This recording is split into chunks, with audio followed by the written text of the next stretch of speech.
지친 하루를 달래줄 어머니의 손맛 그대로. 올바른 재료와 정성 담은 손질. 홍시로 완성한 달콤한 감칠맛. 집에서도 편하게 택배로 받아보세요.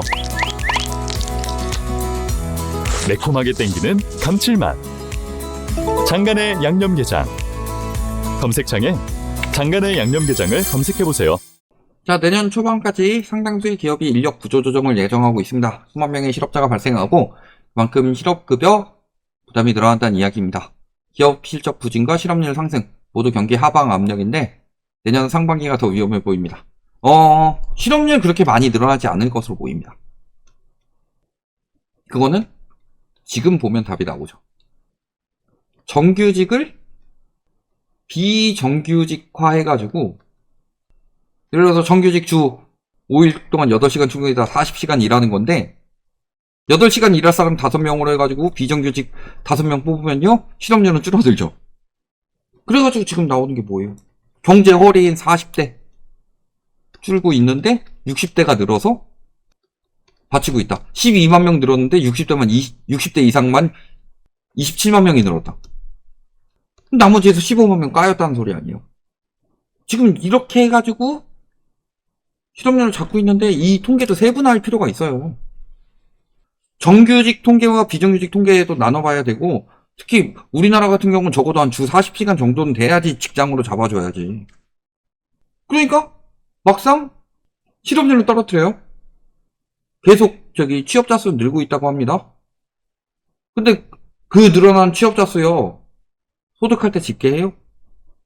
아마 집계했으면 소득 상승이라는 말 절대 나올 수가 없습니다. 평균에서 하향 값이 많이 들어오는데 평균이 올라갈 수가 없어요. 그렇지만 결국에는 실업급여 부담은 많이 늘어날 수밖에 없겠죠. 당연한 이야기입니다. 특히 내년 초반까지 상당수의 기업이 인력 구조조정을 예정하고 있다고 하는데요. 대기업은요 이미 2023년부터 준비하고 있었다. 그래서 제가 저번에 한번 기사 보여드렸죠. 12월 기사입니다. 12월 6일 12월 6일이면은 23년 일자리 행정 통계에 따르면 대기업 일자리가 441만 개로 1년 전보다 4만 개 감소했다. 즉 4만 명을 덜 뽑은 게 아니라 일자리 자체가 4만 개 줄었단 소리예요. 이미 2023년부터 구조조정을 했는데 그 통계가 언제 뜬 거예요? 올해 12월에. 삼성 위기 나오고 롯데 위기 나오고 그러니까 그 뒤에서야 대기업이 구조조정 이미 작년에도 했었다. 이 기사가 지금 뜨는 거예요. 그리고 올해는 뭐 말할 것도 없이 삼성 위기설부터 시작해서 삼성 위기설 왜 나오겠어요? 반도체 경쟁력이 떨어지고 외국인 자본이 빠져나가고 있다. 근데 삼성 위기도 삼성 위기지만 현재는 롯데 위기설이 제일 크죠. 유동성 위기설이 굉장히 크고 롯데는 이거저거 손댄 게 너무나도 많죠. 특히 자금 줄이던 롯데케미컬 요 산하에 문제되는 것들이 많죠. 화학도 있고 건설도 있고. 이게 언제 효과가 나온다는 소리예요? 2008년 같은 느낌이에요? 아니면은 1997년 같은 느낌이에요? 현재 상황이. 2008년에 대기업 위기설 나왔었나요? 대기업이 힘들다 이런 이야기는 나왔어도 지금처럼 위기설 많이 뜨진 않았을걸요? 97년 같은 느낌이에요. 근데 이때는 청소년이라면 한 고등학교쯤 됐다면은 지금은 노년이에요. 최소 작년이다. 그러면 이때 다치는 것보다 이때 다치는 게 훨씬 더 안 낫죠. 근데 우리나라 경제가 굉장히 빨리 성장한 반면 또 뭐가 있었어요? 인구가 굉장히 빨리 감소가 되고 있죠. 우리나라 경제는 조로증에 걸렸다. 그 상황에서 다쳐봐요. 일본 버블 경제를 유지하려고 했던 이유는요. 일본은 부동산 가격 올라가고 주식 튀고 그러면서도요. 사람들이 먹고 살기 좋았어요. 근데 우리나라는 그 부동산 거품이 먹고 사는데 굉장히 방해가 되죠. GDP 성장 뭐 이런 거엔 도움이 국가적으로는 수치 보여주기엔 도움이 될 수 있어도 인생에는 굉장히 방해가 됐죠. 일본이랑은 달라요. 그래서 지금 IMF 때랑 똑같이 사후정 이야기가 나오고 있죠. 50대 정년퇴직. 이게 지금 어디까지 번졌어요? 금융권까지. 성과급 파티 벌이던 금융권의 현재 처참한 업계 상황. 지금 대기업 20곳 중 최소 8개 그룹의 계열사들이 희망퇴직을 통한 인력 구조조정에 나섰다. 즉 적어도 40% 정도는 지금 인력 구조조정에 나섰고, 여기에 은행권에서도 희망퇴직 칼바람이 불 것으로 예측했다. 칼바람이 불 것으로 예측했다가 아니라 이미 칼바람이 불고 있었어요. 제가 그때 그렇게 말씀을 드렸었죠. 딴 데는 희망퇴직 받고 해가지고 퇴직금 잔뜩 내주는 거를 하더라도 구조조정이라고 표현을 하는데, 금융권은 왜 돈잔치라고 표현을 하냐. 그래서 금융권에서 퇴직이 나고 있어요. 근데 이런 상황에서 지금 금융주 어때요? 다시 나나지 살아났다가 아니죠? KB금융 같은 경우 84,600원이에요? 그래도 84,200원까지 떨어졌다. 조금은 올랐네? 10만원 넘었었는데 계엄 터지고 순식간에 빠졌다가 지금 여기까지 온 겁니다. 금융주도 좋지 않아요. 은행권도 자금 비상 걸릴 가능성이 굉장히 높다. 그러니까 무제한 RP 공급 왜 하는 줄 아세요?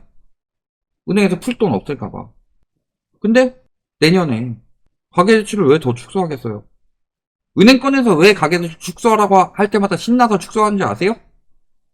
첫 번째, 가상금리를 붙일 계기가 되니까. 두 번째, 위험하니까. 그리고 지금 청년 실업률 5.5% 말씀하시지만 그냥 쉬는 사람도 엄청나게 많잖아요. 경제가 경직이 됐어요.